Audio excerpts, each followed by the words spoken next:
Hey everybody, I'm Sari Custer and this is Sari on Science. As you can see, I have found my favorite Valentine, so I hope you're ready to be my Valentine as we check out these amazing self-inflating balloons. Check this out. These are commercially available. It's a little bit of chemistry. They're hopefully gonna break the packet there. And once I found these, like any good scientist, I had to take it apart and see how it was gonna work. This one here is gonna go while we talk. But inside there's a powder and a little liquid packet. So of course, I had to investigate. I know that this is baking soda and citric acid, but we can recreate the same thing at home using kitchen materials with baking soda and vinegar. Those of you who joined us before for our volcano challenge have already done this acid-base reaction. So let's see how we can make our own sort of self-inflating balloons while we keep an eye over here. As you can see, it turns into this really great balloon. You can shake it and check those out. I hope you can find them near you, but let's see how we can do this in our kitchen.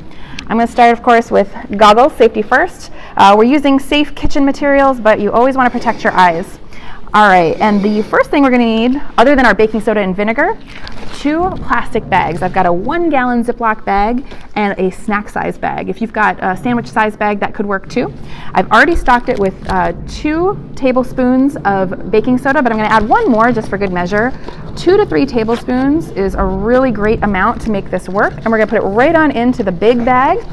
And then 3/4 of a cup of vinegar is going to go into the little snack bag or sandwich bag, whatever you have. I've already pre-measured this, but if you've got a half or a full cup, you're just going to fill the whole bag. So whatever you think is going to work for you. And I found that 3/4 of a cup is the perfect amount without overfilling your bag. And then seal it all the way shut. What you're going to do then is put the little bag that's fully sealed into this big bag right in the center, and then seal the big bag shut. And what you're going to also do is make sure that it's not near the edge so you don't bust out your bag, because the next thing you're going to do is 3, 2, 1, break it. Break it with a friend, break it with a family member, and then watch and see what happens. Give it a good shake.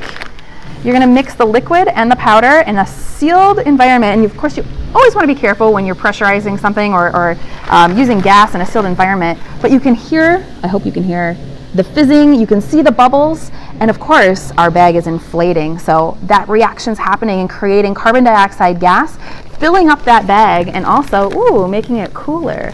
So investigate what's going on here at home. I hope you get a chance to do this and try your own self-inflating balloon.